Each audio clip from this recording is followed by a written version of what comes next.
Hello everyone, আসসালামু আলাইকুম। কি অবস্থা তোমাদের? আলহামদুলিল্লাহ আমি তো ভালো আছি। আর আজকে আমার ভিডিওটা একটু গোলা দেখাতে পারে, তোমরা কষ্ট করে দেখে নিও, কারণ সকালে যেহেতু কুয়াশা থাকে এই জন্য আর কি। তো সকাল সকাল উঠতে আমি তো রান্না বসিয়ে দিছি, আর আজকে বেশি কিছু রান্না করব না আর কি। মানে রাতে আমি বেশিরভাগ রান্না করে রাখছি, রাত্রেবেলা আমি সব কিছু করে রাখছি, প্রায় ভাজি করে রাখছিলাম, আর সেই ভাজিটাই এখন আমি গরম দিয়ে নিতেছি। আর এখানে আমি অল্প একটু মাংস নিছি আর কি, এটাকে আমি এখন রান্না করে নিব। আর এখন যেহেতু শীতের সময় মানে কোনো কিছু বরফ ছুটতে চায় না, এমনভাবে শক্ত লেগে থাকে, মানে এগুলা পানি দিয়ে ভিজিয়ে রাখলেও ছুটতে চায় না। পরে আমি হাতের সাহায্যে মানে ছুটিয়ে নিতেছিলাম, যেহেতু আমাকে খুব দ্রুত রান্না করতে হবে।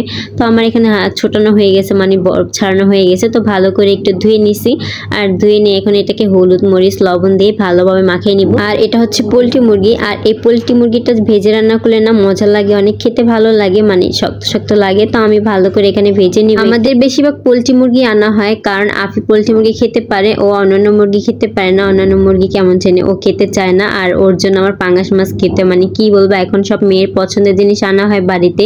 ও যেটা খেতে পারে ওটাই আনা হয়। ও হয়তো বেশি খায় না, তবে যতটুকুই খায় ততটুকু যেন খেতে পারে ও। আর আমার এই পোলট্রি মুরগিটা খেতে ভালো লাগে, মানে এভাবে ভেজে রান্না করলে খেতে ভীষণ ভালো লাগে। তবে আজকে আমি আর মাংসের মধ্যে কোনো প্রকার আলু দিব না, আজকে আলু ছাড়াই রান্না করব। সবসময় তো আলু দিয়েই খাওয়া হয়, আর আজকে আলু ছাড়াই রান্না করব। মাংস তো আমার ভালো করে ভাজা হয়ে গেছে, এখন আমি এখানে আদা রসুন আর হচ্ছে হলুদ মরিচ লবণ ধনিয়ার ফাঁকি, মানে যা যা লাগে আর কি সবকিছু দিয়ে কষাই নিছি। তবে এখানে আমি এই যে গরম মশলা দিতে ভুলে গেছিলাম, তবে এটা এখন মনে করে আমি দিয়ে নিছি গরম মশলা আর হচ্ছে তেজপাতা। তো মশলাটাকে ভালো করে কষিয়ে নিয়ে এখন এই মাংসটাকে দিয়ে নিলাম, এটা ভালোভাবে কষাইতে থাকবো। আর এখানে ভাত বসিয়েছিলাম, ভাত হয়ে গেছে। তো আমি এখানে ভাজি রাত্রেই রান্না করে রাখছিলাম। আসলে কয়েকদিন যাবতই আমি রান্না করতে পারতেছিলাম না, সকালে উঠে মেয়েকে নিয়ে। একে তো সকালে অনেক অল্প সময় থাকে, আর এখন তো সময় খুব দ্রুত চলে যায়, মানে দিন অনেক ছোট হয়ে গেছে, যার কারণে আমি রান্নাটা শেষ করতে পারি না। এই জন্য এখন থেকে রাত্রে বেশিরভাগটা করে রাখি, সকালে হচ্ছে অল্প কিছু করে আমার হয়ে যায়। রাত্রে আমি রুটি বানিয়ে রাখছিলাম, তো সেটা এখন ভেজে নিব। আর এখানে চাটা বসিয়ে দিছি, আর চা না খেলে তো আমার একটুকুও ভালো লাগে না, যেহেতু সকালে ঘুম থেকে উঠে খুব ঘুম পায়। যেহেতু আমি তরকারিতে ঝোল রাখবো না, যার জন্য ঝোলের পরিমাণ একেবারেই কম দিছিলাম। এখানে আমার তরকারিটা হয়ে গেছে, তো অফ ক্যামেরা আমি জিরা গুঁড়ি দিয়ে নিছি, সেটা ভিডিও করতে আর কি ভুলে গেছি।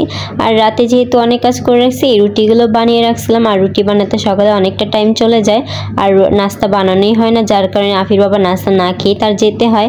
এই জন্য রাতে সব বানিয়ে আমি এখানে নতুনই পলিথিন ছিল এগুলো দিয়ে রাখছি, যাতে একটার সাথে একটা না লাগে।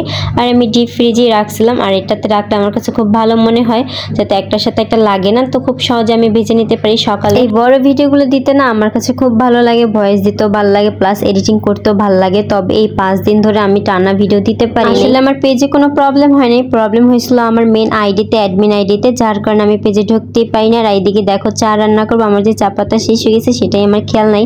যাই হোক, সকালে তো আনা কোনোভাবেই সম্ভব না, যার কারণে চা করতে পারিনি, ভাজি দিয়ে আজকে রুটিটা খেতে হইতেছে। তবে যাই হোক, এখন আলহামদুলিল্লাহ আমার আইডি প্লাস পেজ দুটোটাই ঠিক হয়ে গেছে। তবে এটার যখন একটু প্রবলেম হয়েছিল আমি তো পুরোই হতাশ হয়ে গেছিলাম। এটা ছিল বিকালের ভিডিও, তো বিকালে একটু পিঠা বানাইছিলাম, আর এই পিঠাটা পুরো পারফেক্ট হয়েছে। আর নিজের হাতে কোনো কিছু পারফেক্টভাবে বানাতে পারলে না খুব ভালো লাগে।